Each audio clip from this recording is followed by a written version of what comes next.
Здравейте, драги зрители на eSports България, аз съм Теодор Борисов и както виждате в момента се намираме в Белград, FISSURE Playground, първия сезон, или първия турнир по-точно за втория сезон 2025 година в професионалния Counter-Strike. Имам огромното удоволствие, разбира се, да бъда тук на място и да отразявам събитието пряко във всички канали на eSports България, както в Facebook, така и в Instagram, а така и в YouTube, където гледате това интервю. Имам огромното удоволствие отново да приветствам до мен един играч, който всъщност е първият от тази поредица интервюта, които ще видите през следващите няколко дни. Става въпрос за Cxzi от състава на Cxzi, който се присъедини към северноамериканската организация в началото на годината, правейки своя Tier 1 дебют, а вчера се класира и за плейофите, които разбира се ще се играят в утрешния ден, т.е. днес, в свободния си ден. Той реши да ни отдели малко от времето си. Cxzi, thank you very much for giving us a little bit out of your time. You've been really busy, but you made it into the playoffs. How are you feeling? It was a pretty tense game yesterday against Big. Were you surprised by how well they played? Talk to me a little bit about what was going through your mind during that game. I mean, I was pretty surprised on how they played on Train CT. I mean, Dusty, Dusty, I was kind of expecting it, and we were all expecting it, but we kind of ran out of gas on T side. But I was really surprised on their Train CT, and yeah, I mean, Nuke was pretty. It felt like one-sided. It was a CT. I mean, Nuke's always CT-sided, but I mean, we had a really strong CT, so it was really good for us. Would you say there was any difference, by the way, between the style of Big before and now with the new coach? Because I think for a lot of people, the arrival of Scrunk felt like a breath of fresh air, right? For a pretty stagnant Big that has been for the last maybe 1 year and a half. Did you feel any difference, or was it like any other time you've played him before? That was actually my first time playing Big. I know like the other guys have played them a good amount. I mean, they played them at the major. I think it was Perfect World Major too, but I mean, I've never played them, so I've always watched them like growing up and stuff. But yeah, I've never played them, so. Okay, now one thing that I want to talk a little bit about, we kind of mentioned that before we started the interview, but for you guys so far this year, there has been a reoccurring topic of really strong starts on some maps and then some struggles to close out the game when you are in an advantageous position. Why do you think that is? And is this something that you guys have been working actively on trying to fix, and do you feel like you're getting closer and closer? I think it's maybe like I'm not too sure exactly what the issue is for that. I mean, sometimes you just run out of gas and to get to the end, but I think we just kind of change, maybe play not to lose after we hit 12, or maybe we just can keep the gas going a little bit more, maybe still taking risk. I think how we play until someone hits 12, we play really, like down on the pedal, but that's something that we need to just keep doing even when we hit 12 and it gets overtime or whatever the situation is, because I mean, it happened twice now in the last couple of days, so hopefully we can get rid of that for the playoffs. Yeah, it's going to be a banger of a matchup. We had a discussion about that as well, but this is officially going to be actually your first time playing in front of a live crowd, right? Well, you have played Philadelphia, you've played some smaller lands, but this is going to be your first time in a big arena with a lot of people in the Sava Center in Belgrade. So are you excited about it? How are you feeling about it? I'm pretty excited. I mean, I was hoping I didn't get to do it at Bucharest, but this is going to be the first one, and I'm pretty excited. Okay, and there's a couple other things that I want to talk a little bit about. Obviously, the major is not a great topic, but it was quite unfortunate because you guys seem to be gaining some momentum prior to the event, right? And then you had to play without hallzerk.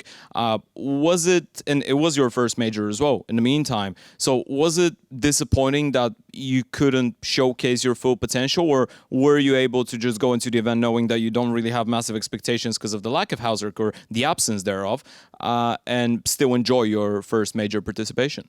I think there was more stress on like everybody, especially the other 4 players. I mean, Peyton was just coming into the team, just trying to do his best. But I think it added like a lot of stress on everybody else to go for extra stuff that maybe we didn't. Because I mean, we still had expectations on at least making it to stage 2. I feel like we did have like a decent team list that we played. I mean, it kind of sucks that we played Tyloo for the elimination game, because I mean, they're definitely not a team that is necessarily like a stage 1 team, you would say. But it was just tough. I think, myself, JT, Graham, we were all kind of going for extra stuff that maybe we didn't have to, just to try to get whatever openings or get extra stuff that we don't need to necessarily. And I think with hallzerk coming back, it kind of we don't have that stress on us, because I mean, he just does his thing out there.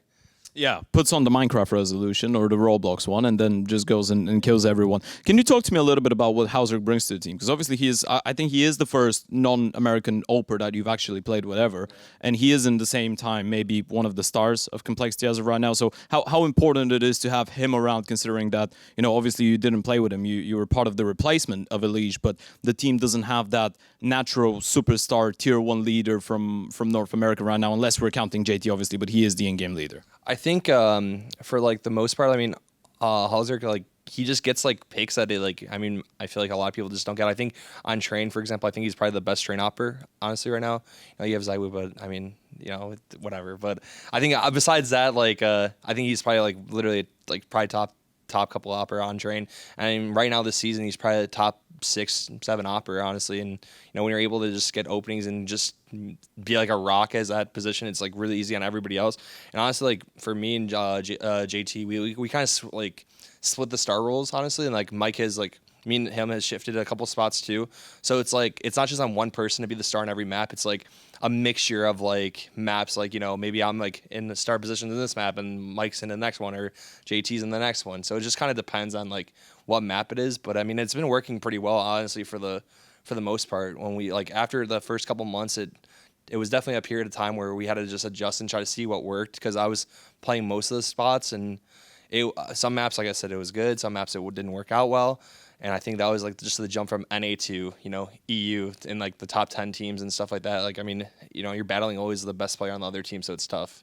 Yeah, it really is, and it kind of aligns, by the way, with the last thing that I wanted us to discuss in this brief interview. But what were the biggest challenges that you had to go through readjusting from you know, tier 2, tier 3 North American Counter-Strike into tier 1 competition? Because you didn't really have a lot of LAN experience, you didn't have a lot of experience playing against the best in the world prior to the start of this year, and then you had to learn a lot. It felt like in a really short period of time. Yeah, I mean, I think the biggest thing that everybody like needs to realize is that having like a 1.2, a 1.3 on A, I mean, everybody's had it. Like I've had it. There's other people have had it. That doesn't mean shit, honestly. It just does not mean anything. Like, yeah, you can be confident and stuff like that. The confidence is good, but you always have to just like learn on how to like kind of do things and like when you expect things and stuff. And that's one thing I feel like I do a pretty good job on, is like reading what the situation is. Now, my whole issue now is just trying to get the timings down on like when I should be playing or when I should be expecting this more, because I mean it's more about I'm expecting like what I think is gonna happen. I'm doing a pretty good job on like knowing when I'm right, but now it's about the second step and the third step on that. So it's just a growing process, but I mean I think it's been going well.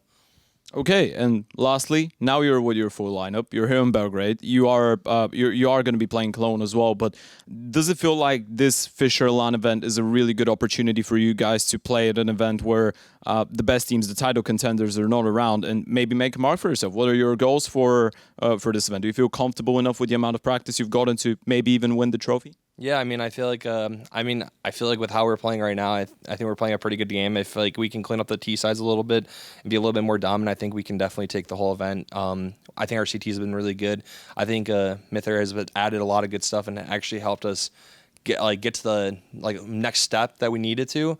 Because I mean, we had no coach for a while. I mean, we had a Dren for the major and stuff, but I think Mither's actually helped us a lot with in the 6 days he's been here. So I think with everything we've learned in the last 6 days, I mean, I think we can definitely take this event with not having the best teams around here. Okay, thank you very much. It was an absolute pleasure, and I wish you the best of luck in the arena. Thank you.